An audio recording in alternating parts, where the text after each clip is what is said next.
इस वीडियो की दूसरी कहानी बहुत मजेदार है, इसलिए वीडियो को पूरा देखें। एक छोटे से गांव में रामलाल नाम का एक किसान रहता था। वह बहुत ईमानदार और मेहनती था। हर सुबह सूरज उगने से पहले ही वह अपने खेतों में पहुंच जाता, मिट्टी जोतता, बीज बोता और पौधों की देखभाल करता। लेकिन उस साल बारिश बहुत कम हुई, खेत सूखने लगे और फसल मुरझा गई। गांव के कई किसान हार मानकर अपने खेत छोड़ शहर चले गए, पर रामलाल ने हिम्मत नहीं हारी। उसने गांव के तालाब से पानी खींचकर अपने खेतों को सींचा, दिन रात मेहनत की। उसकी पत्नी भी उसके साथ कंधे से कंधा मिलाकर काम करती रही। आखिर कुछ महीनों बाद उसकी मेहनत रंग लाई। जहां बाकी खेत सूखे थे, वहीं रामलाल के खेत में हरी भरी फसल लहराने लगी। जब फसल तैयार हुई तो पूरे गांव के लोग उसके खेत को देखने आए। सबने उसकी तारीफ की और कहा, रामलाल, तुम सच्चे किसान हो। तुमने दिखा दिया कि मेहनत और लगन से कुछ भी संभव है। रामलाल मुस्कुराया और बोला, अगर हम धरती से सच्चा प्रेम करें तो वह कभी हमें निराश नहीं करती। सीख, मेहनत, धैर्य और विश्वास से हर कठिनाई पर विजय पाई जा सकती है। अंतिम बीज राजपुर नाम के छोटे से गांव में हरिहर नाम का किसान रहता था। उसके पास थोड़ी सी जमीन थी और वही उसकी रोजी रोटी का साधन थी। हरिहर मेहनती था, पर पिछले 3 सालों से बारिश ने उसका साथ नहीं दिया था। खेत सूख चुके थे, कुएं का पानी खत्म हो चुका था और फसलें बर्बाद हो चुकी थीं। अब उसके घर में अनाज का एक दाना भी नहीं बचा था। एक दिन हरिहर अपने पुराने लकड़ी के बक्से में कुछ ढूंढ रहा था, तभी उसे एक छोटी थैली मिली। थैली में कुछ बीज रखे हुए थे। उसके पिता ने मरते समय उसे दिए थे और कहा था, बेटा, ये बीज बहुत कीमती हैं। इन्हें तभी बोना जब सब रास्ते बंद हो जाए, क्योंकि ये धरती का उपहार है। हरिहर ने थैली खोली और बीजों को देखा। उसके मन में सवाल उठे, क्या इनसे सच में फसल उगेगी या ये भी बाकी बीजों की तरह सूख जाएंगे? लेकिन अब उसके पास खोने को कुछ नहीं था। उसने ठान लिया कि चाहे जो हो, ये बीज बोकर ही देखेगा। रात भर आसमान में बादल छाए रहे, पर बारिश नहीं हुई। हरिहर ने सुबह सूरज निकलते ही अपने खेत में जाकर मिट्टी को जोता और सावधानी से बीज बो दिए। हर दिन वह उन बीजों को देखने जाता, मिट्टी को नम रखने की कोशिश करता और आसमान की तरफ उम्मीद भरी निगाहों से देखता। दिन बीतते गए, लेकिन बीजों में कोई हलचल नहीं हुई। हरिहर का मन टूटने लगा।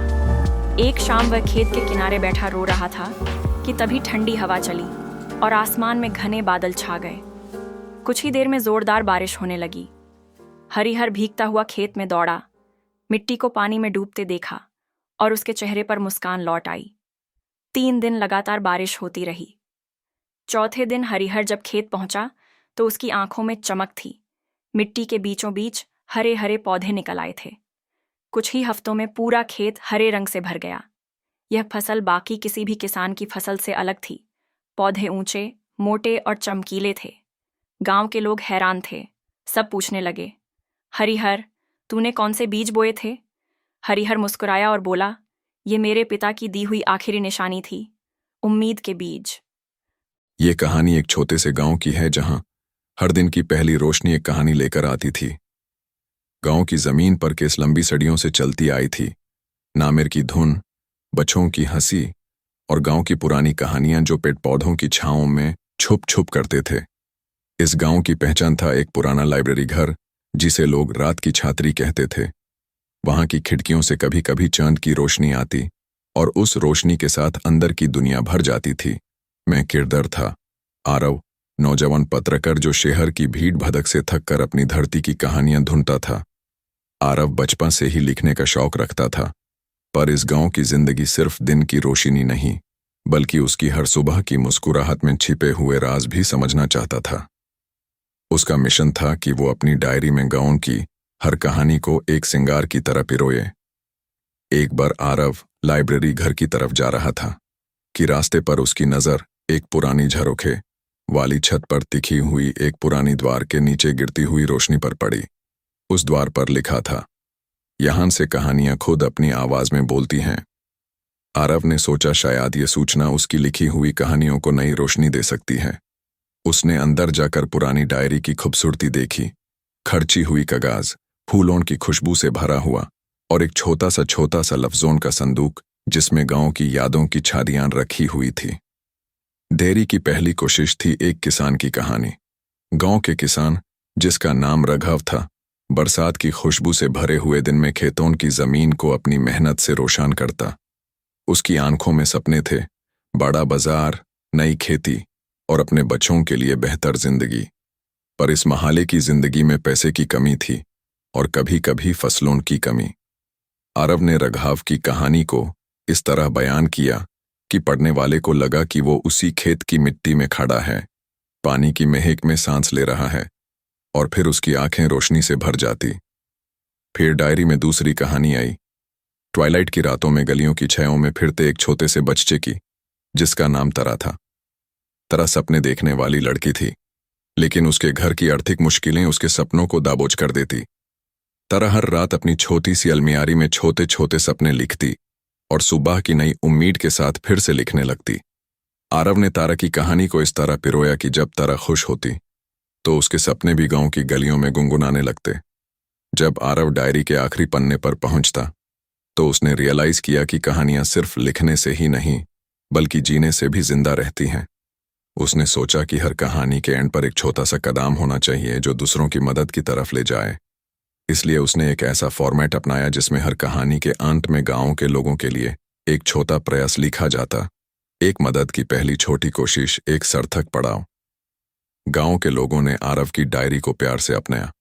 बच्चे सभी को पढ़ने की आदत पड़ गई, किसान अपनी फसलों की कहानियों को समझ सके और बुजुर्ग अपने अनुभव की बातें लिखने लगे। एक दिन जब आरव लाइब्रेरी घर की छत पर खड़ा था तो उसने देखा कि हर घर की छत पर एक छोटा लांटन जाला हुआ था। लोगों ने अपने अपने बेहतर दिन की तरफ कदम बढ़ाया था। डायरी की कहानियां सिर्फ शब्दों में बंद कर रह नहीं गई बल्कि गांव की जिंदगी में जगती हुई रोशनी बन गई। समय बीतने के साथ आरव ने समझा कि कहानियों की ताकत उनकी आवाज की तरह होती है जो अंधेरों में रोशनी बनकर सबको दिखाई देती है। गांव की लाइब्रेरी घर अब सिर्फ किताबों की जगह नहीं रही बल्कि एक जीवित पुल बन गया जहां लोग अपनी यादों को एक दूसरे के साथ बांध सकते थे। आरव ने अपनी डायरी को खोला, उसे एक बड़ा पत्र बनाया और सभी गांव वालों को दिया। उस पत्र पर लिखा था, हर कहानी जो इस गांव की जुबानी सुनाई गई उसे जीने का हक है। आज के दिन तक जब हम इस गांव की बात करते हैं तो लोग बताते हैं कि कहानियों की ताकत किसी से कम नहीं। गांव की यादें, छोटी छोटी मुस्कानें और हर घर की रोशनी सब मिलकर एक जीवित इतिहास बनाता है। आरव की डायरी अब हर किसी की कहानी बन गया।